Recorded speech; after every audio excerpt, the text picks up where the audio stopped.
목숨꿈 몽도원도, 목숨꿈 몽도원도를 이야기하려고 합니다. 몽도원도는 조선 전기 안견이 그린 산수화이지만 그 그림에는 중요한 문화적 토대가 있습니다. 이 소설은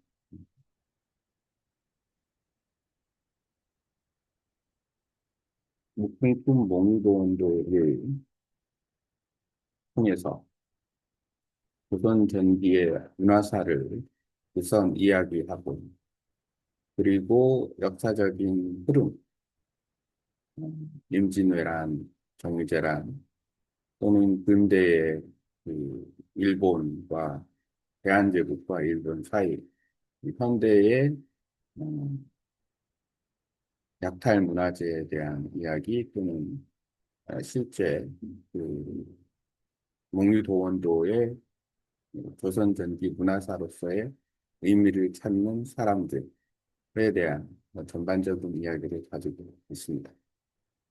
우선 몽유도원도가 왜 조선전기 문화사와 관련이 있을까?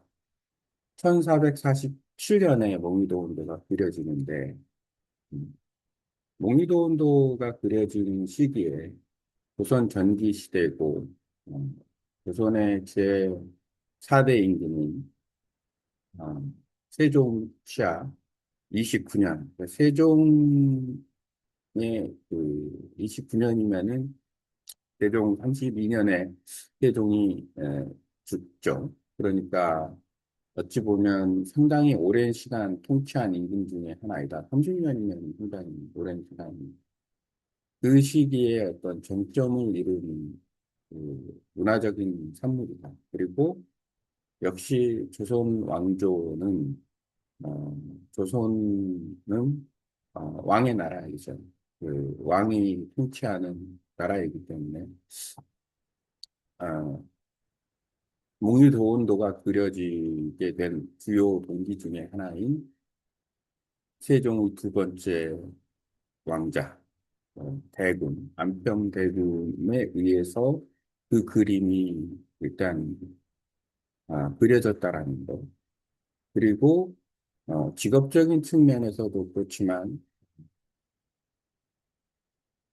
고아원 하가의 신분이었지만 당시에 종사품에 해당하는 호군 또는 대호군에 위치해 있었던 안견에 대해서 안견이 그린 작품이었다는 것. 안평대군과 안견의 어떤 후원 관계. 이 그림을 이탈리아의 최후의 만찬, 레오나르도 다빈치가 그린 최후의 만찬과 살짝 비교해 본다면 사실 조금 비슷한 측면이 있다라는 것이 있어요. 뭐 주제는 어찌 보면 종교적인 부분이 약간 있다라는 것도 하나의 흥미로운 이야기입니다. 몽유도원도는 뭐꼭 아니라 하더라도 도교라는 사실 종교적인 그걸 종교로 봐야 될지 선비 사상이나 신선 사상이나 이런 어떤 것으로 풍류 이런 것으로 봐야 될지 모르겠지만 일단 작지만 도교로서의 어떤 종교적인 하나의 틀로서의 어떤 부분이 있는 거고 최후의 만찬 역시 기독교라는 그 신생 종교 예를 들어서 어, 기원 예수의 메시아의 탄생 예수의 탄생과 기독교 그리고 그 최후의 만찬의 의미, 뭐 십자가에 못 박혀 죽고 다시 부활하고 이런 과정에서 나타나는 상당히 종교적인 그림이죠. 그리고 또 한 가지는 두 작품 모두 몽유도원도와 최후의 만찬이 어떤 한 왕가의 후원과 또는 공국, 뭐 밀라노 공국, 밀라노 공국의 어떤 영주에 의해서 그 후원이 돼서 그려진 그림이었다라는 거고 그런 어떤 시기적인 측면에서는 최후의 만찬이 1497년에서 48년 요 정도에 그려졌다 이렇게 50년 정도 차이가 나는 것 같고요. 50년 정도의 차이가 나는 것 같아요. 일단 왕가라는 측면이 이제 문화적인 측면에 하나가 포함이 되고 또 한 가지 이제 흥미로운 지점은 뭐가 있냐면 이제 다시 동아시아로 넘어와서 15세기의 그 명나라 그림 또는 일본의 산수화 물론 몽이도원도 포함 그리고 나중에 이 조선 후기까지 오면 세안도에서의 그 산시 찬문을 쓰는 그 과정 그러니까 역사적인 어떤 흐름의 기준으로 보면 어, 이 그림을 장식하는 그림을 완성하는데 여러 가지 어떤 그 시소화라는 당시의 어떤 흐름 어, 그런 것들을 보여주는 그림만 그리는 게 아니라 그림을 통해서 그 그림을 감상하고 감상에 대한 결과로 시를 쓰거나 아니면은 찬문을 쓰는 어떤 것, 그리고 그것에 대한 공식적인 기록에 대한 부분을 낙관으로 표시한다거나 이런.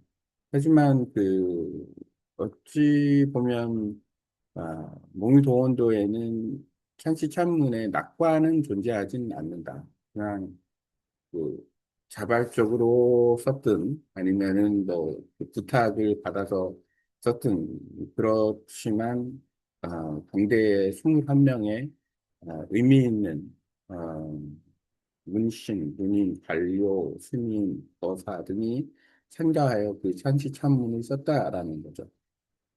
우리가 그 문화사를 이야기할 때는 역사를 얘기할 수 있거나 아니면 그 시대의 생활상을 얘기할 수도 있겠죠. 하지만 중요한 부분 중에는 문화는 사람이 만드는 것이기 때문에 사람을 통해서 어떻게 보면 조선 전기의 양반 사회 또는 어, 흥미학 사회 같은 그런 어떤 계층적인 그런 모임 또는 자발적 모임일 수도 있고 아니면은 그게 서로 간의 어떤 인연일 수도 있는데 그런 부분을 21명의 찬시 찬문을 쓴 사람을 통해서 발견할 수 있다라는 점이에요.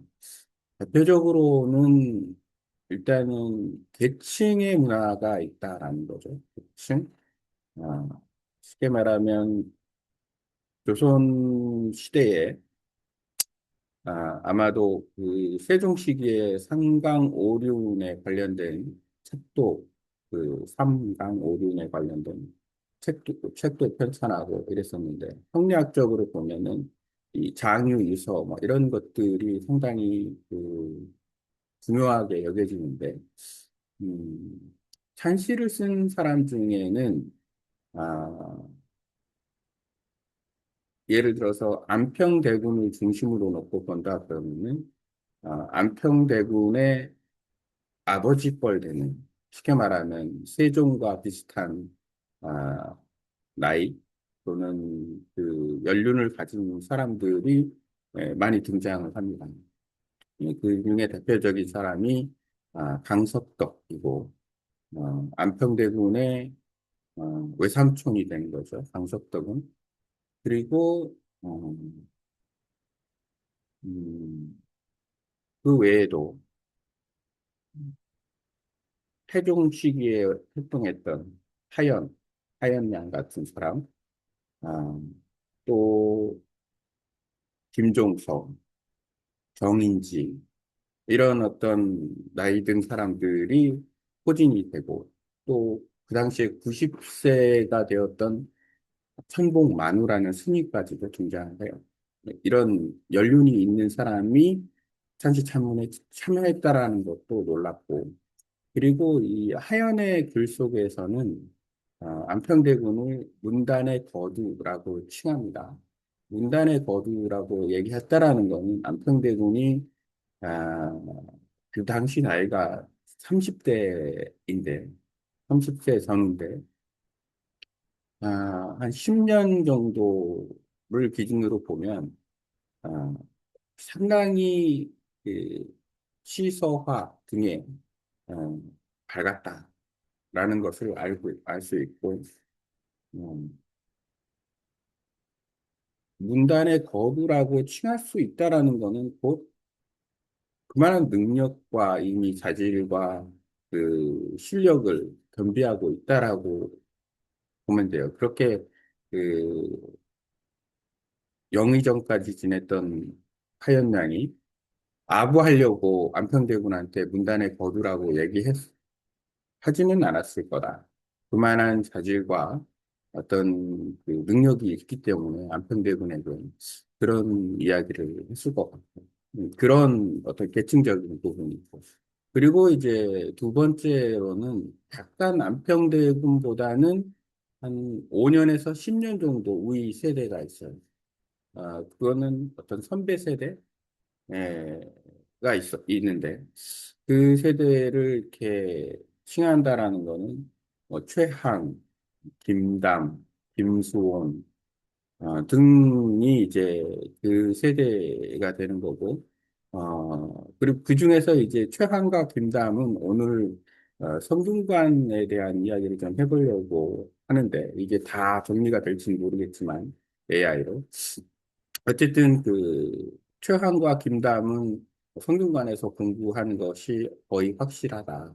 최항의 일화도 있고 또 김담 역시 상원 시험에 형하고 합격을 해서 일찍이 아마 성균관에 들어갔을 것 같고 그리고 나서 과거에 복직해서 집현전 학자로서 활동을 하는 사람들입니다. 안평대군보다는 나이가 좀 있는 그리고 최양 같은 경우에는 서거정과 사돈지간 그러니까 매형 서거정의 매형이 최항이고 그런 이제 이 사람의 관계 21명을 통해서 볼 수 있는 그 관계 속에 어떤 게 있죠. 그리고 그런 그 사람들의 어떤 면면을 보면 정치, 역사, 문화라는 부분, 특히 21명을 쫓아가다 보면 그 당시에 뭐 예를 들어서 결혼 문화, 양반 사회의 결혼 문화라든지 생활상 이런 것들을 조금 들여다볼 수가 있는 거예요. 왜냐하면 지표가 있으니까. 그런 부분에 대한 그리고 이제 마지막으로 안평대군과 친구 사이 정도 박팽년처럼 나이가 같고 박팽년이나 성가문처럼 나이가 같거나 이계 또는 뭐 신숙주 서거정 이런 사람들이 집현전 학자이자 1447년 이전에 그 상당히 어떤 그 세종 시기에 많은 일을 했는데 특히 집현전이라는 곳은 학문을 연구하고 책을 만들고 이런 과정에서 일을 하는 사람들이기 때문에 아주 그 일들을 어, 많이 함께 했던 사람들이다.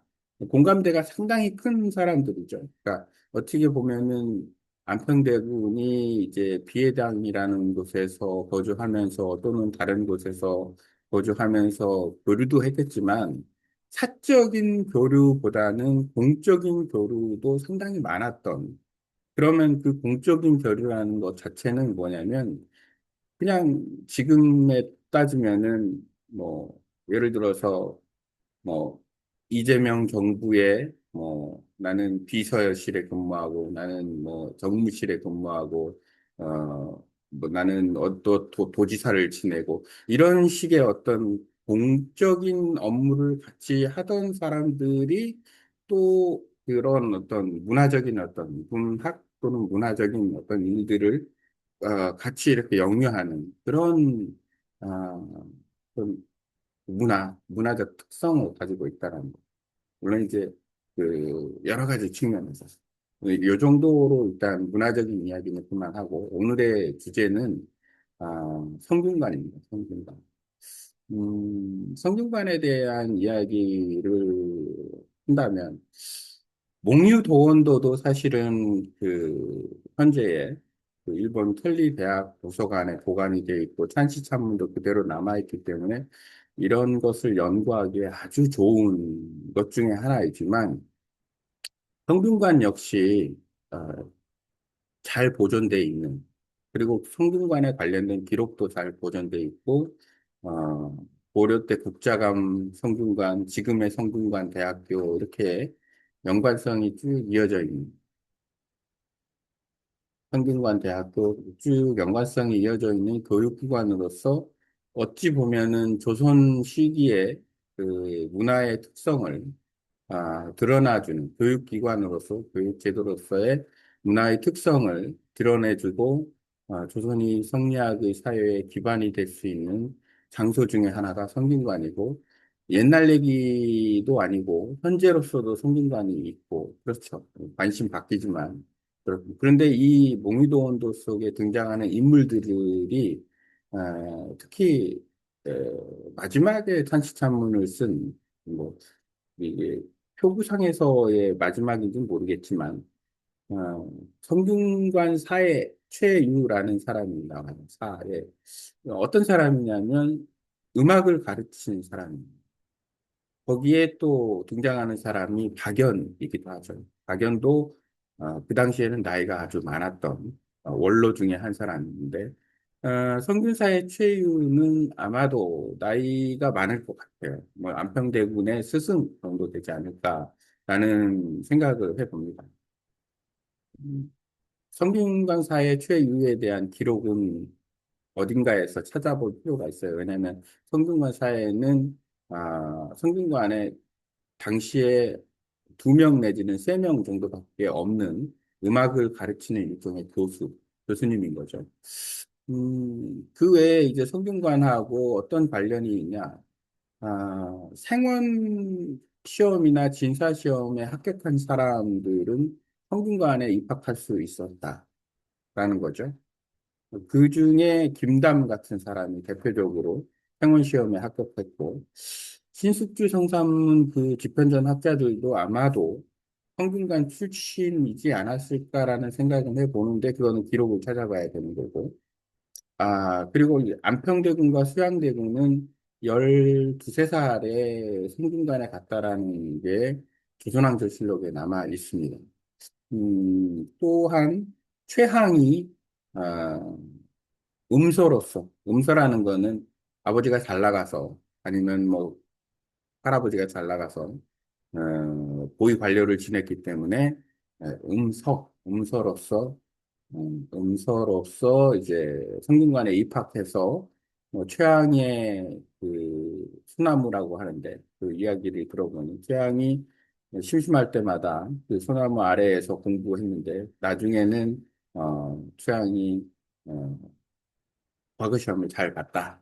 그래서 거기 유생들이 그 최양의 나무에서 또 이렇게 기운을 얻기 위해서 또 공부도 하고 뭐 이랬다라는 이야기도 있습니다. 하여튼 성균관하고도 밀접한 관련이 있는 인물들이 많다. 이런 부분을 살짝 깊이 있게 들여다보면은 이걸 통해서 이 찬시산문을 쓴 사람들의 인간관계 또는 그 사람들의 어떤 역사적인 기여도, 물론 전후가 있을 수 있어요. 왜냐하면 당시 1447년이라는 시대 상황적인 측면이 일단 핵심이고, 이 사람들이 왜 거기에 찬시찬문을 썼는가라는 것.